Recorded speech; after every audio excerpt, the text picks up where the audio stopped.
আমরা যদি আজকে মনে করতাম ভাঙড়ের টুয়ে থেকে যদি যেতাম ওরকম গোবিন্দপুর ঘটকপুকুর রোড তালে মোল্লার ব্যবসা ওই ওই কদবেলতলা বা রাস্তাগুলো আমরা জাম করে দিতে। ওনারা বারে বারে বলে নওশাদ সিদ্দিকী কে, ওই যারা বলছে ওনাকে জিজ্ঞেস করছেন তোমার বিধায়কটা কে, বর্তমানে তোমার বিধায়কটা কে, উনি বলতে পারো যে শওকত সাহেব, বলতে হবে নওশাদ সিদ্দিকী, যদি না বলে উনি কিন্তু কালপিট।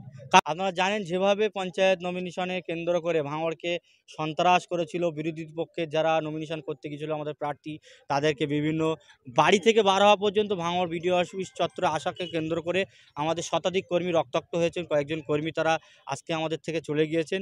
ব্যাপক বাধা, তারপরে ওবিসি সমস্যা নিয়ে ব্যাপক সমস্যা, সব কিছুই কোর্টই মান্যতা দিয়েছে বলে তারা আজকে বোর্ড গঠন করতে পেরেছে। আমরা কোর্টকে সম্মান জানাই, কিন্তু কোর্টের মাধ্যমেই এই সমস্ত যারা মেম্বাররা আছেন, পঞ্চায়েত সমিতির মেম্বার বলেন, গ্রাম পঞ্চায়েতের সদস্য বলেন, সবাইকে আমরা করতে পারবো। সবটাই একটা সিস্টেম আছে, 2.5 বছরের এগিয়ে এই সমস্ত বোর্ড ভাঙা যায় না। আমরা আর 1 বছর অপেক্ষায় আছি, তার মধ্যে প্রচুর মেম্বাররা আমাদের সঙ্গে অলরেডি যোগাযোগ রেখেছে, সময় আসলে দেখতে পাবেন বোর্ড কারা গঠন করে।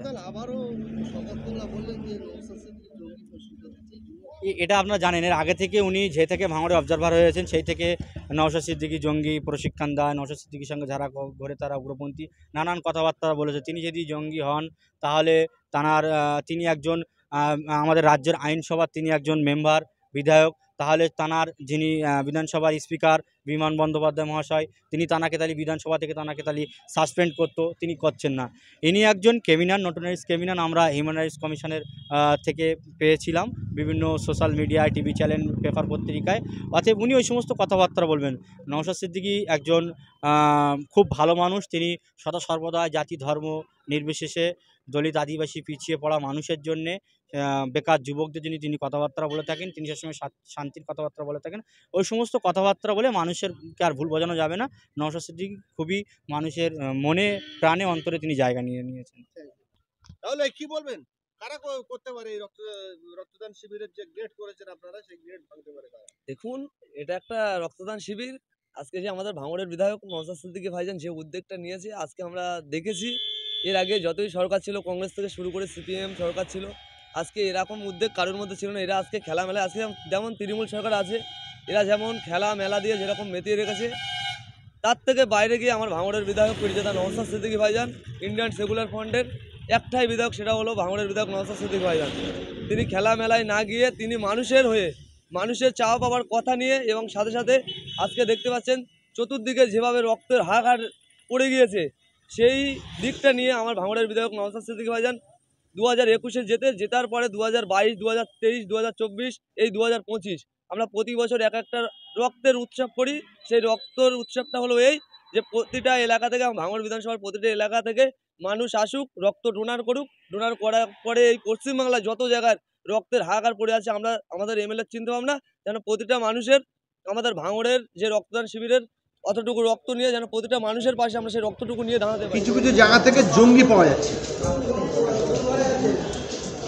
এর আগেও আমরা দেখেছিলাম যে এরকম আল কায়দার জঙ্গি, অমুক জঙ্গি তুমুক জঙ্গি বলে বেশ কিছু মানুষকে ধরায়, তাদের বিরুদ্ধে মামলা চলে 10 বছর, 15 বছর, 20 বছর, 25 বছর, কিছু প্রমাণ না হয়ে তারা আবার নির্দোষ হয়ে খালাস হয়, তাদের লাইফটা নষ্ট হয়ে যায়।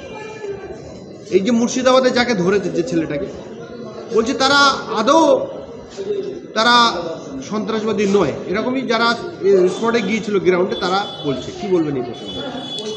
দেখুন, যে অভিযোগের ভিত্তিতে মুর্শিদাবাদের যে অপরাধীদেরকে ধরা হয়েছে, পাসপোর্ট জালিয়াতি, মিথ্যা পাসপোর্ট বানানো, মানুষকে আশ্রয় দেওয়া, বাংলাদেশি নাগরিক, তো যদি এই ধরনের যদি অভিযোগের সত্যতা থাকে, নিশ্চয়ই আছে, তো তাদেরকে ধরেছে, সে অপরাধী হিসাবে তাদের বিচার হওয়া উচিত। কিন্তু যে ট্রেন্ডটা আমরা লক্ষ্য করছি, যে ওই সমস্ত ব্যক্তিরা তারা মুসলিম সম্প্রদায়ভুক্ত ব্যক্তি, তার জন্যই তাদেরকে অতি সহজেই তাদের উপরে একটা তকমা লাগিয়ে দিচ্ছে, জঙ্গি, সন্ত্রাসবাদী, দেশবিরোধী কাজ করছে। তো যদি কোনো বাংলাদেশি নাগরিক আমাদের দেশে এসে যদি কোনো অন্যায় অপরাধ যদি করে থাকে, তো নিশ্চয়ই সে আমাদের দেশের শত্রু, তো তার সেই রকমভাবে তার বিচার হওয়া উচিত, আইনে আওতায় আনা উচিত। কিন্তু একই অপরাধে অভিযুক্ত অন্যান্য সম্প্রদায়, অর্থাৎ হিন্দু সম্প্রদায়ের 2-1 ব্যক্তিকে দেখলাম, তো তাদেরকে ওই পাসপোর্ট জালিয়াতে ধরা হয়েছে। তাদের ক্ষেত্রে কিন্তু ওই জঙ্গি কথাটা বা সন্ত্রাসবাদী কথাটা সেখানে ইউজ হচ্ছে না। এটা অত্যন্ত খারাপ লাগছে এই জায়গাটাই। তো আমি বলবো, আমাদের দেশের আইন শৃঙ্খলা বলুন বা আমাদের দেশে অনুপ্রবেশ অবৈধভাবে প্রবেশ করে সেখানে সন্ত্রাসবাদী কাজ সন্ত্রাসবাদী অন্যায় কাজ করছে, তো সেই ধরনের কাজের সঙ্গে যদি লিপ্ত থাকে তো তাদেরকে যদি জঙ্গি বলা হয় বা সেটা আমরা যদি জঙ্গি বা সন্ত্রাসমূলক যদি কাজের সঙ্গে যদি যুক্ত থাকে তাদেরকে সন্ত্রাসবাদী বলবই। কিন্তু অহেতুক সাধারণ মানুষকে সে তার অপরাধের গুরুত্ব বা অপরাধের গুরুত্ব কতটা এবং সে সত্যিই জঙ্গি কার্যকলাপে সে যুক্ত কিনা সেটা বিচার্য বিষয়। আর এটা তো ঠিক, আপনি একটা সত্যি কথা বললেন যে জঙ্গি অপরাধে অনেক আসামি বিগত দিনে ধরা পড়েছে, তাদের দীর্ঘদিন তাদের বিনা বিচারে তারা জেলের গারদে আছে, তাদের বিচারই হচ্ছে না 10 বছর 15 বছর, তারপরে অবশেষে দেখা যাচ্ছে সব মুক্ত হয়ে যাচ্ছে। তো সেগুলোও সরকারের উচিত অত্যন্ত সজাগ হয়ে সেগুলোকে যাতে তাদের দ্রুত বিচার করে যাতে আইনের আওতায় এনে তাদেরকে শাস্তি দেওয়ার ব্যবস্থা করা।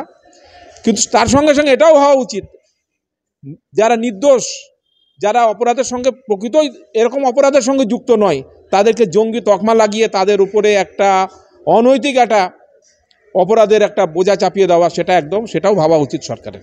ওই যে মুর্শিদাবাদের যে ছেলেটিকে ধরেছে, তিনি 10-12 জনকে ছাত্রীকে নিয়ে তিনি আরবি পড়াতেন।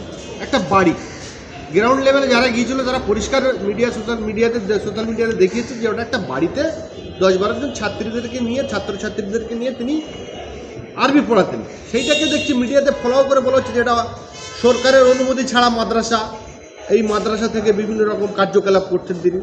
দেখো, তারা ফ্যামিলির সঙ্গে কথা বলে বোঝা গেল যে তারা সত্যিকারেই আইন সম্বন্ধে তাদের খুব একটা জ্ঞান নেই এবং তাদের যে ছেলেটাকে ধরে নিয়েছে তাকে জামিন করতে হবে কি প্রসেসে সেটাও তারা জানে না। কী বলবো, দেখুন আমি একটা কথা বলি, আমাদের ভারতবর্ষের এটা সাংবিধানিক অধিকার যে যারা সংখ্যালঘু, ধর্মীয় সংখ্যালঘু, তারা বিশেষ করে মুসলিম সম্প্রদায়ের লোকরা তারা মাদ্রাসা পরিচালনা করবে।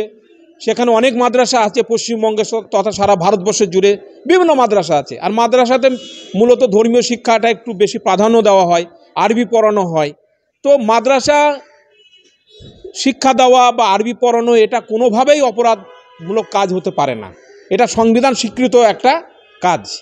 এইবার প্রশ্নটা হলো, আপনি যে কথাটা বললেন যে কিছু বাচ্চা মহিলা বা মেয়েদেরকে ছেলেদেরকে সে আরবি পড়াচ্ছে, এই করছে, তো সেখানে কি করে সে জঙ্গি কার্যকলাপ হচ্ছে? কাউকে আরবি শিক্ষা দিতেই পারে। এইবার প্রশ্নটা হচ্ছে, যদি কেউ এই পড়ানোর আড়ালে অর্থাৎ মাদ্রাসাকে ঢাল করে যদি কোনো অন্যায় অপরাধ বা দেশবিরোধী কাজের সঙ্গে যদি কেউ যুক্ত থাকে, তো সেটা কোনোভাবেই মেনে নেওয়া যায় না, তার অপরাধের বিচার হওয়া উচিত, এটা তদন্ত সাপেক্ষ। কিন্তু এখানে দেখতে হবে যে কোনোভাবেই যেন নিরপরাধ যত সাধারণ মানুষ, নির্দোষ ব্যক্তি যেন কোনোরকমভাবে এই ধরনের একটা গুরুতর অভিযুক্ত তাদেরকে যেন না করা হয়।